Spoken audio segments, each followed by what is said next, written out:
What's up, YouTube friends? Today I'm going to show you how to make an eco-friendly project, and we'll be making self-binding napkins. These are a great stash buster project and a great way to use up some fat quarters. So the things you're going to need to make these are one piece of fabric. This will be the front of our napkins, and this measures 14 inches by 14 inches. And then you're going to need a piece of fabric for the backing. That's also going to be the binding, and that needs to measure 18 inches by 18 inches. So like I said, this is a great way to use up some fat quarters. Now for the front, I'll be using this white color. It's a really thin white. And for the backing and binding today, I think I will do this red, white, and blue fabric, just to keep with the patriotic theme. Now I got all of these fat quarters in a big box last year from Mare Fabrics. So I'll go ahead and I'll link her Etsy store down below. She has a ton of cute fabrics. But like I said, I'm going to keep with the theme of red, white, and blue, and I'm going to do this one today. So the first thing I'm going to do is I'm going to cut my fat quarter down to 18 by 18 inches. And actually first, I'm going to give this a press.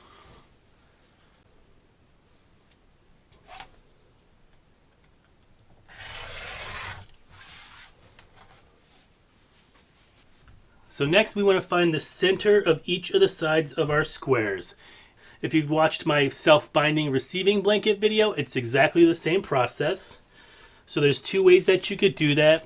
You could just take your pin and mark the centers of your sides, or you could go ahead and fold it in half. Give it a press. Open it up and fold it in half the other way, and give it a press. And that's actually what I'm going to do today.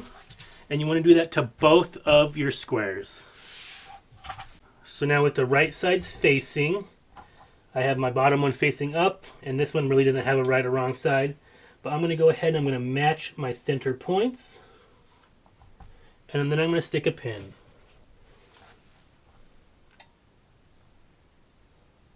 Now I'm going to take this over to my sewing machine, and I'm going to start a 1/4 inch away from my edge on my white piece. And with a 1/4 inch seam allowance, I'm going to sew all the way down, back stitching at the beginning and the end, and I'm going to stop a 1/4 inch away from the end of my white piece.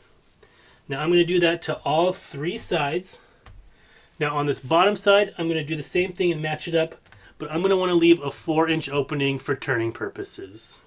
So just to make this a little bit easier for myself, you can go ahead and just mark, I have a friction pin here, and I'm just going to mark a 1/4 inch little line away from my edge. Just like that. So today I'll be using a straight stitch. My length is a 2.5. I have my needle right on that little 1/4 inch mark, and I'm going to backstitch. And then just keep sewing.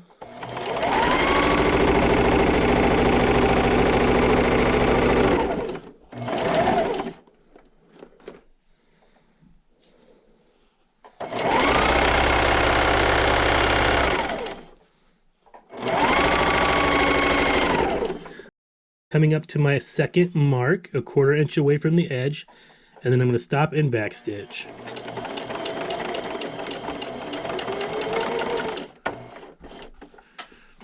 Alright guys, so I already have two of my sides here sewn, and I thought I'd bring you back just to show you what it will look like when I match up these sides. So I'm just going to match up my center points on both fabrics again. And I'm going to throw a pin. And down here at this edge, you're going to have this little triangle of fabric. So I just like to pick this up. Make sure that my fabric lines up nice and straight, just like that. And then go ahead and just throw a pin at the end there. You should have this little triangle of fabric.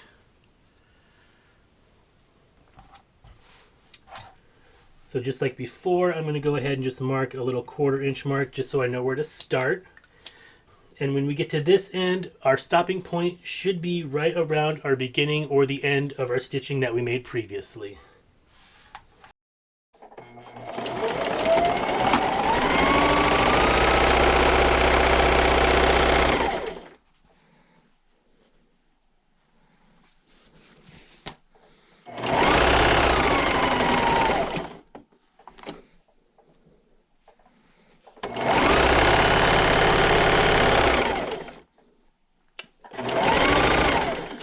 Alright guys, so this is the second side that I'm sewing, and I'm coming up to my edge. Now your threads should go ahead and match with our end of our first stitching, and you'll have this little triangle over here. Make sure that this is on this side. Do not want to get it sewed up underneath. And of course, back stitch.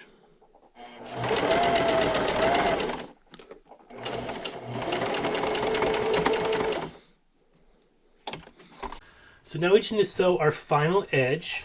So I'm still going to match these up. I'm going to temporarily throw a pin there right in the center. And then I'm just going to make sure that my edges are nice and straight. And then throw a pin at the end.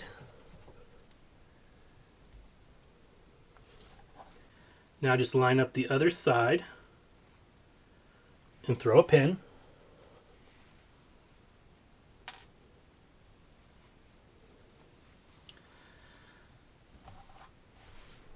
So it should look like that. You'll have 4 little triangles hanging off.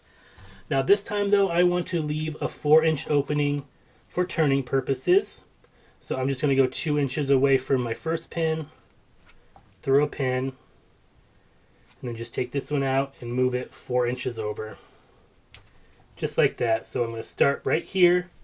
I'm going to sew down here and backstitch, then I'll come back, backstitch, and sew down this edge. I'll see you at the sewing machine. Alright, so on this first seam, I'm going to start right here, and I'm going to backstitch.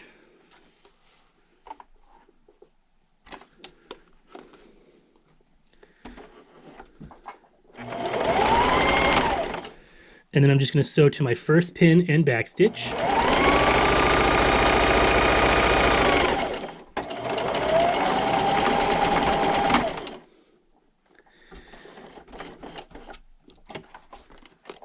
So now I'm just going to advance my project down to the second pin without even breaking my thread. Get rid of your pin. And I'm going to backstitch again. And then sew until I get to this edge and backstitch.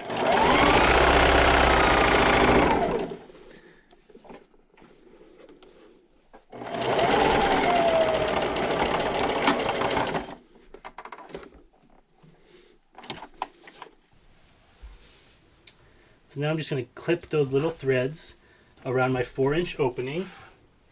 And now it's time to miter our corners. So to do that, I'm going to take my 2 sides here with the white side facing up, and I'm going to fold my fabric together just like that. And you'll have a nice triangle. So now we want to make a 90-degree mark from our fold. Here's my raw edges right here with the white side, and this is my fold. So now with my ruler, I'm going to line up a straight line right on the fold. And then I'm just going to move this until I get to my back stitching, which is right there. And then I'm just going to make a mark with my friction pin. You could use a pencil or even some chalk. And just so nothing moves on me, I'm going to throw a pin. So it should look just like that. So here are my previous stitches. Here is my fold, and I have a 90-degree mark right along that edge. Now I'm going to do that to all 4 corners, and then I'm going to take that over to my sewing machine, and I'm just going to sew directly on that line, back stitching at the beginning and the end. So I'll just show that corner part one more time. So I have my white facing up. I'm going to take my 2 edges, I'm going to fold them together.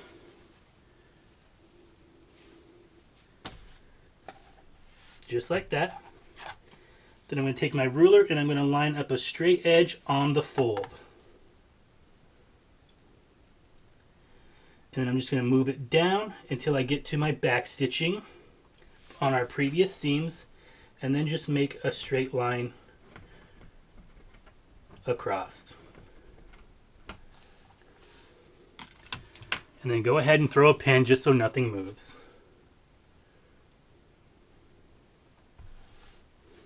So I'll still be using the same straight stitch and the same length, But this time I'm going to run this line right down the middle of my presser foot. And of course, don't forget to backstitch.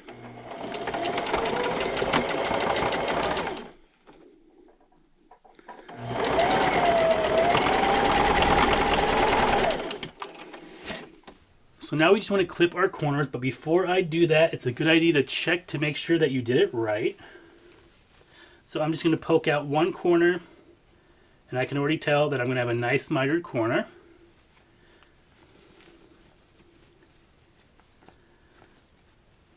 So now I just want to clip off this little dog ear. I'll be using my pinking shears today, but they're not necessary. You can just do it with regular scissors.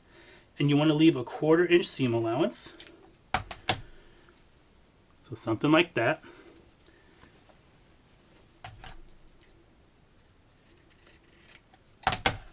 So now I'm just going to go to my 4-inch opening, and we're going to turn this right side out.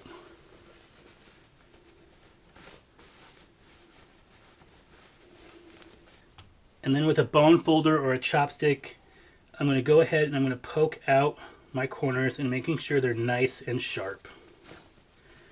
But do be careful that you don't poke through your fabric.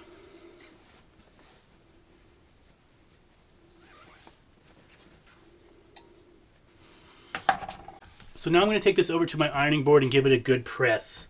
Now for our little opening here, you want your white fabric or your front facing fabric to lay completely flat.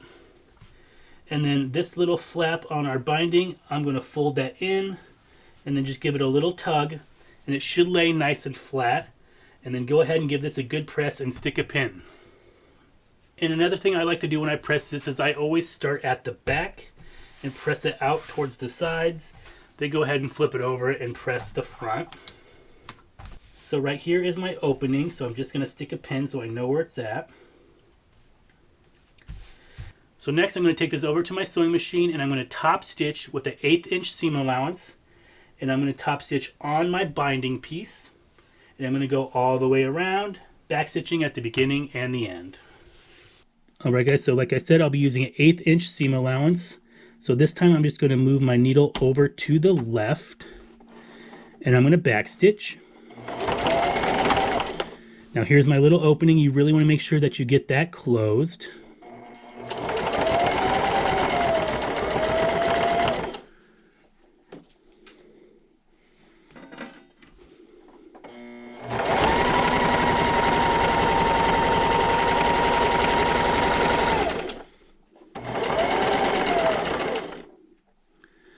So when I get to my corner, I'm going to just pass this by a 1/4 inch. I'm going to stop with my needle down, raise my presser foot and spin. And just keep sewing.